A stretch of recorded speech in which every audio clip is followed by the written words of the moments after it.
ശ്രീ വള്ളലാർ രാമലിംഗസ്വാമികളുടെ അരുൾപ്പെരും ജ്യോതിയിലെ അടുത്ത അകവൽ കവിതയിലേക്ക് നമുക്ക് പ്രവേശിക്കാം. അവ്യം ആദിയോർ ആറുന്തവിർത്ത പേർ അവിയൽ വഴുത്തും അരുൾപ്പെരും ജ്യോതി. നമ്മിലുള്ള മായാമലങ്ങൾ,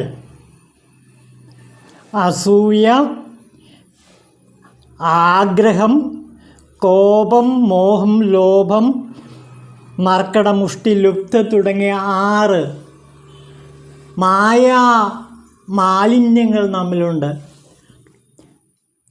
അസൂയ, അതേപോലെ തന്നെ കോപം, ആഗ്രഹം, ലോഭം, മോഹം, മതം, മാത്സര്യം തുടങ്ങിയ 6 മാലിന്യങ്ങൾ, മലങ്ങൾ നമ്മിൽ കുടികൊള്ളുന്നു, ജീവനിൽ കുടികൊള്ളുന്നു.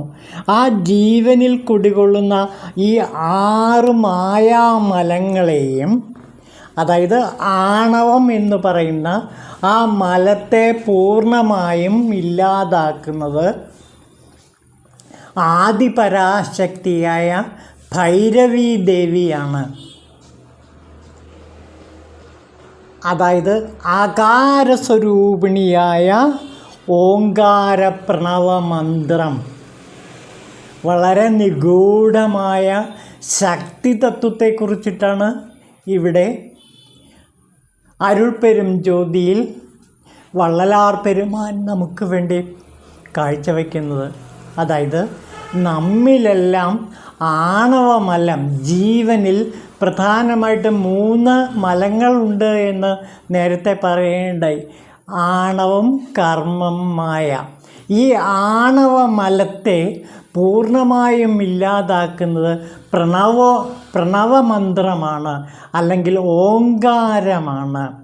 ആദിബീജമായ അകാരത്തിൽ കുടികൊള്ളുന്ന ആദിഭൈരവീ മന്ത്രമാണ്, ആദിഭൈരവീ ബീജമാണ് ഈ മലങ്ങളെയെല്ലാം മാറ്റുന്നത്. അപ്പോൾ ആദിപരാശക്തി നമ്മുടെ ആണവമായ മലത്തെയെല്ലാം തന്നെ പൂർണ്ണമായും നീക്കുന്നു. ആ എന്ന ആദ്യ അക്ഷരം കൂടി ഇവിടെ അകാരം,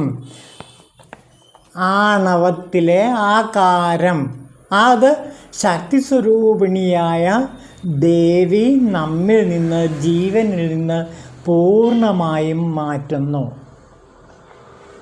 അപ്പോൾ പ്രണവത്തിലെ, അതേപോലെ തന്നെ ബീജാക്ഷരമായ ആദിഭൈരവി ബീജം എന്ന് പറയുന്നത് ഐകാരമാണ്. ഐകാരത്തിലെ പ്രധാനപ്പെട്ട അക്ഷരങ്ങൾ അകാരമാണ് ആദ്യം. പിന്നെ ഓമിൽ അകാര, ഉകാര, മകാരങ്ങൾ, അത് ചേർന്നാണ് ഓംകാരം എന്ന പ്രണവം. അപ്പോൾ ഇവിടെ ഭൈരവി ബീജത്തിൻ്റെ പ്രാധാന്യം നമുക്ക് വ്യക്തമാകുകയാണ്. അത് ആദിപൊരുളായ പ്രണവമാണ്. ആ പ്രണവമാണ് ഇവിടെ അരുൾപ്പെരും ജ്യോതി. അപ്പോൾ പ്രണവത്തെ, അതിലെ അക്ഷരങ്ങളെ, അകാര, ഉകാര, മകാരങ്ങളെ പ്രധാനമായിട്ടും ഇവിടെ അരുൾപ്പെരും ജ്യോതിയിലെ പ്രധാനപ്പെട്ട ജ്യോതിയായിട്ട് വള്ളലാർ വിശദീകരിക്കുന്ന കാഴ്ചയാണ് നാം കാണുന്നത്. വളരെ ഗഹനമായ ചില തത്വങ്ങളാണ് ഇതിൽ പറയുന്നത്. അതായത് ആണവമലത്തെ എങ്ങനെയാണ് ആദിപരാശക്തി മാറ്റുന്നത് എന്ന് കൂടി ഇവിടെ പറയുന്നുണ്ട്. ആ ആദിപരാശക്തിയാണ് ഇവിടുത്തെ അരുൾപ്പെരും ജ്യോതി. അപ്പോൾ അരുൾപ്പെരും ജ്യോതി എന്ന് പറയുന്നത് പ്രണവം തന്നെയാണ് എന്നാണ് ഇവിടെ വള്ളലാർ പറയുന്നത്. ആ പ്രണവത്തിൻ്റെ നിഗൂഢമായ ശക്തിവിശേഷങ്ങൾ ആദിഭൈരവി ബീജമായ ഐകാരത്തിൽ കുടികൊള്ളുന്നു. നമുക്ക് തിരുമന്ത്രത്തിലേക്കൊന്ന് കടന്നു നോക്കാം. തിരുമന്ത്രത്തിലെ ഭൈരവി മന്ത്രത്തെക്കുറിച്ചിട്ട് തിരുമൂലദേവൻ വിവരിക്കുന്നുണ്ട്. അതിൻ്റെ ഉള്ളിലേക്കൊക്കെ കിടക്കുക എന്ന് വെച്ചിട്ടുണ്ടെങ്കിൽ വളരെ വളരെ ഗഹനമായ ആത്മീയതയുടെ അരുൾപ്പെരും ജ്യോതിയെ സാക്ഷാത്കരിച്ചവർക്ക് മാത്രമേ കഴിയൂ. എങ്കിലും നിസ്സാരനായ ഞാൻ അതിന് ശ്രമിക്കുകയാണ്. ദേവിയോട് ക്ഷമ ചോദിച്ചുകൊണ്ട് ആദിപരാശക്തിയോട് ക്ഷമ ചോദിച്ചുകൊണ്ട് ആദിപരാശക്തിയുടെ ഈ അമൂല്യമായ അരുൾപ്പെരും ജ്യോതിയെ ഞാൻ വാക്കുകളിലൂടെ വിശദീകരിക്കാൻ ശ്രമിക്കുകയാണ്. ക്ഷമിച്ചാലും അല്ലയോ ആദിപരാശക്തി, എൻ്റെ ഈ ശ്രമം ഒരു അജ്ഞനായ ഒരു വ്യക്തിയുടെ അജ്ഞതയുടെ വാക്കുകളായി ഞാൻ അങ്ങയുടെ മുമ്പിൽ, അവിടുത്തെ മുമ്പിൽ സമർപ്പിക്കുന്നു. ജീവാക്ഷരങ്ങളിൽ 12ാമത്തെ അക്ഷരമാണ് ഐകാരം. അതായത് നവാക്ഷരി മന്ത്രത്തിലെ വളരെ പ്രധാനപ്പെട്ട ആദ്യ ബീജം ഐം ആണ്. ഐം ക്ലീം സൗ, സൗം ക്ലീം ഐം, ഐം ക്ലീം സൗ. നവാക്ഷരി മന്ത്രം വളരെ ദിവ്യമായ ശക്തിമന്ത്രമാണ്. അതിലെ ആദ്യത്തെ ബീജമാണ് ഐ. ആ ഐകാരത്തിൽ എന്തൊക്കെയുണ്ട്? ആകാരമുണ്ട്, മകാരമുണ്ട്. ഈ ആകാരവും മകാരവും ചേരുമ്പോഴാണ് പ്രണവം ഉത്ഭവിക്കുന്നത്. അങ്ങനെ പ്രണവം 14ാമത്തെ അക്ഷരമായിട്ട് മാറുന്നു. ഓം എന്നുച്ചരിക്കുന്ന നില തന്നെയാണ് ഷോഡശക്കലകളുടെ അന്ത്യഭാഗം. അതായത് ദ്വാദശാദിത്യ കലകളുടെയും ഷോഡശകലകളുടെയും ആ സമ്മോഹനമായ ഒരു ചേരുന്ന യോഗാവസ്ഥ. അതായത് കുറച്ചുകൂടി ലളിതമായി പറഞ്ഞാൽ ശക്തി ശിവ മേളനത്തിൽ നിന്നുണ്ടാകുന്ന അത്ഭുതകരമായ ഊർജം. ശക്തി ശിവ മേളനമാണ് ഇവിടെ നാം കാണുന്നത്. ആ 14 അക്ഷരങ്ങളിലെ അന്ത്യനിലയിൽ വിളങ്ങുന്നവളാണ് എൻ്റെ ഭൈരവീ ദേവി. അവൾ തന്നെയാണ് ജീവൻ്റെ മൂലാധാര ശക്തിയായ ആദിശക്തി. ജീവനെ വിഷയാദി സ്ഥൂലങ്ങളിൽ ചേർത്ത് അതിൻ്റെ ത്രയാവസ്ഥകളിലും നിറഞ്ഞു നിൽക്കുന്നവൾ അവൾ തന്നെയാണ്. അതായത് സ്ഥൂല സൂക്ഷ്മ സുഷുപ്തി തുരീയ അവസ്ഥകൾ അന്ധകരണങ്ങളിൽ നിന്ന്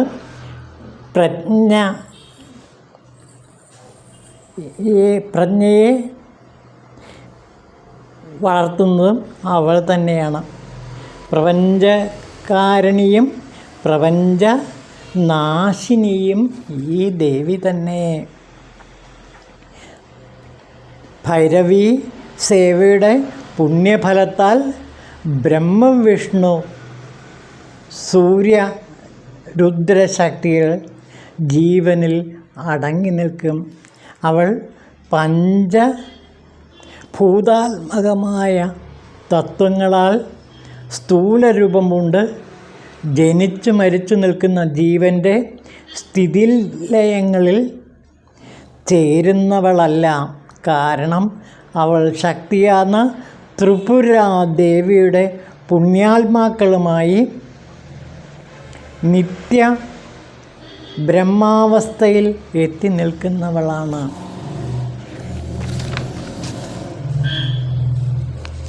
ഇച്ഛാശക്തി കൊണ്ട്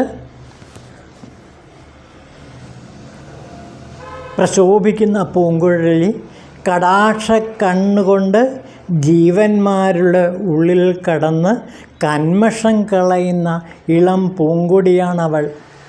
മൂലാധാരമെന്ന ഹോമകുണ്ടത്തിൽ ഉത്ഭവമാകുന്ന മൂലാഗ്നിയിൽ ഉദിച്ച് ഷടാധാരങ്ങളിലൂടെ പാഞ്ഞു വരുന്ന പ്രണവവായു സേവിച്ച് അമൃതാഗ്നിയിൽ ശിരസിൽ കുടികൊള്ളുന്ന കുണ്ടലിനിയായി അവൾ ഉണരുന്നു. അപ്പോൾ പ്രാണൻ്റെ പ്രതിഷ്ഠയായ വാഗ്ദേവതയാണ് കുണ്ടലിനി. അവൾ വാഗീ, ജിഹ്വ, മുലിയം, ഉരസ്, കണ്ഠം, ദന്തം, ഓഷ്ടം, നാസിക, ശിരസ് എന്നീ 8 സ്ഥാനങ്ങളിൽ പ്രതിഷ്ഠിതമായിരിക്കുന്ന ഗീതീഭാവം പ്രാപിക്കുന്നു. ഈ പ്രതിഷ്ഠാഗുണത്തെ അറിയുന്നവൻ ലോകത്തിൽ പ്രതിഷ്ഠിതൻ അഥവാ യശസ്വിയായി ഭവിക്കുന്നു. ഹൃദയാകാശത്തിൽ ആത്മാവായ ശിവനെ ഉണർന്ന് അയ്യനെ പോറ്റി എന്ന് ജപിച്ച് നിന്നാൽ മുളങ്കുഴൽ പോലുള്ള സുഷുമ്നാ നാഡിയിലൂടെ ഉദിച്ചുയരുന്ന കുണ്ടലിനി അഗ്നി ജീവൻ്റെ ഹൃദയമന്ത്രത്തിലടങ്ങിയ പ്രാണനെ ആഹൂതിയായി സ്വീകരിച്ച് പഞ്ചശിഖ കൊണ്ട ശിരസിൻ്റെ ഉച്ചി പുൽകി നിൽക്കും. ഇത് പഞ്ചശിഖാമന്ത്രമാണെന്ന് ഉണരുക. അപ്പോൾ പഞ്ചശിഖാമന്ത്രമായി ഉണരുന്ന കാഴ്ചയാണ് നാം ഇവിടെ കാണുന്നത്. അപ്പോൾ വളരെ വളരെ നിഗൂഢമായ ചില തത്വങ്ങളാണ് ഈ അരുൾപ്പെരും ജ്യോതിയിൽ നിബന്ധിച്ചിരിക്കുന്നത്. അതിലെ അകാര ഉകാര മകാരങ്ങളാകുന്ന പ്രണവമാണ് ഈ ദിവ്യജ്യോതി, ഈ ശിവജ്യോതി, ഈ അരുൾപ്പെരും ജ്യോതി. അതാണ് ഇവിടെ പ്രധാനമായിട്ടും വിവരിക്കപ്പെടുന്ന ചില ദർശന സംഹിതകൾ. അതായത് ആദിഭൈരവി ബീജത്തിൻ്റെ ശക്തി മുഴുവനും ഈ അരുൾപ്പെരും ജ്യോതി കുടികൊള്ളുന്നു എന്നാണ് പറയുന്നത്. അപ്പോൾ ഈ അരുൾപ്പെരും ജ്യോതി ആരാണ്? സത്യത്തിൽ പരാശക്തിയായ ഭൈരവിയാണ്. ആ ഭൈരവി ഏതിലൂടെ പ്രത്യക്ഷപ്പെടുന്നു? അക്ഷരങ്ങളിലൂടെ പ്രത്യക്ഷപ്പെടുന്നു. 51 അക്ഷരങ്ങളിലൂടെ അത് പ്രത്യക്ഷപ്പെടുന്നു. അതിലെ ആദ്യ അക്ഷരമാണ്, ആദ്യ സ്വരാക്ഷരമാണ് അകാരം. പിന്നെ അതേപോലെ തന്നെ മറ്റൊരു അക്ഷരമാണ് ഉകാരം. പിന്നെ മറ്റൊരു അക്ഷരമാണ് മകാരം. അകാര ഉകാര മകാരങ്ങൾ ചേരുമ്പോൾ ഓം എന്ന പ്രണവം ജനിക്കുന്നു. ഈ പ്രണവാഗ്നിയാണ് സാക്ഷാൽ അരുൾപ്പെരും ജ്യോതി. അപ്പോൾ ഓർക്കുക, അരുൾപ്പെരും ജ്യോതിയെ നാം ദർശിക്കുന്ന ഏതിലൂടെയാണ്? പ്രണവത്തിലൂടെയാണ് എന്നോർക്കുക. അകാര ഉകാരം അകാരങ്ങളാകുന്ന അക്ഷര സംയുക്തങ്ങളിലൂടെ ശിവശക്തി മേളനത്തെ ഉണ്ടാക്കുകയും ആ ശിവശക്തിയുടെ ശക്തി കൊണ്ട്, അരുൾപ്പെരും ജ്യോതി കൊണ്ട് നമ്മിലുള്ള 3 മലങ്ങളും, പ്രത്യേകിച്ചും ആണവമലം പൂർണ്ണമായും മാറിക്കിട്ടുന്നു. അങ്ങനെ 6 തരത്തിലുള്ള ആണവ രൂപങ്ങളും കാമക്രോധ മോഹ ലോഭ മതമത്സര്യങ്ങൾ എല്ലാം തന്നെ ഇതിലൂടെ മാഞ്ഞു കിട്ടുന്നു. അതായത് നമ്മിലുള്ള ആ ആണവമലം, കാമ ക്രോധ ലോഭ മോഹ മത മാത്സര്യങ്ങൾ തുടങ്ങിയ 6 മലങ്ങളും പൂർണ്ണമായും നശിച്ചു കിട്ടുന്നു ഈ ആദിപരാശക്തിയായ അരുൾപ്പെരും ജ്യോതിയുടെ അനുഗ്രഹത്തിലൂടെ. അപ്പോൾ അരുൾപ്പെരും ജ്യോതിയെ നാം ദർശിക്കുമ്പോൾ ആരെയാണ് ദർശിക്കുന്നത്? ആദിപരാശക്തിയായ ആദിഭൈരവീ ദേവിയെ. അപ്പോൾ പറഞ്ഞതിൻ്റെ രത്നച്ചുരുക്കം വളരെ ലളിതമായിട്ട് ഞാൻ വീണ്ടും പറയാൻ ശ്രമിക്കാം. അതായത് പ്രണവ സാധനയിലൂടെ നാം എന്ത് നേടുന്നു?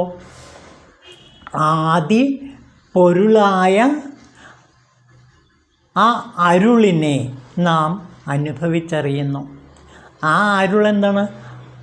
അരുൾപ്പെരും ജ്യോതിയാണ്. അരുളാകുന്ന പെരും ജ്യോതി, ശിവശക്തിയുടെ കാരുണ്യമാകുന്ന അരുൾപ്പെരും ശക്തി. ആ അരുൾപ്പെരും ജ്യോതിയെയാണ് നമ്മൾ അനുഭവിക്കുന്നത്. അതെത്ര പറഞ്ഞാലും അത് വ്യക്തമാക്കാൻ പ്രയാസമാണ്. ഞാൻ ഒന്നുകൂടി ലളിതമായിട്ട് പറയാം. അതായത് അരുൾപ്പെരും ജ്യോതി എന്ന് പറയുന്നത് ആദിപരാശക്തിയുടെ പ്രണവമന്ത്രമാണ്. പ്രണവമന്ത്രം എന്ന് പറഞ്ഞാൽ ആകാര ഉകാരം അകാരങ്ങളുടെ യോഗമാണ്. ഓംകാരം, പ്രണവം. ഈ പ്രണവസാധനയിലൂടെ നമ്മിൽ എന്ത് തെളിയും? അരുൾപ്പെരും ജ്യോതി തെളിയും. അരുൾപ്പെരും ജ്യോതി തെളിയുമ്പോൾ എന്ത് സംഭവിക്കുന്നു? പ്രണവശക്തിയുടെ ഫലമായിട്ട് ഈ ആണവമലം പൂർണ്ണമായും മാറിക്കിട്ടും.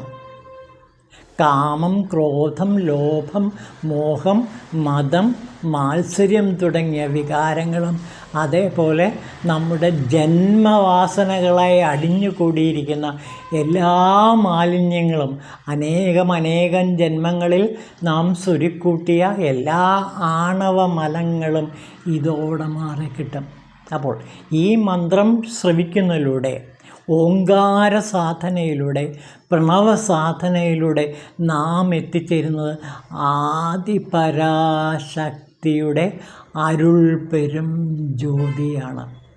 അപ്പോൾ ഇവിടെ വള്ളലാർ സ്വാമികൾ ആദിപൊരുൾ ശക്തിയായ ആദിഭൈരവീ ദേവിയുടെ ശക്തിമന്ത്രമായിട്ടാണ് ഈ അരുൾപ്പെരും ജ്യോതിയെ ഇവിടെ നമ്മുടെ മുമ്പിൽ ആവിഷ്കരിക്കുന്നത്.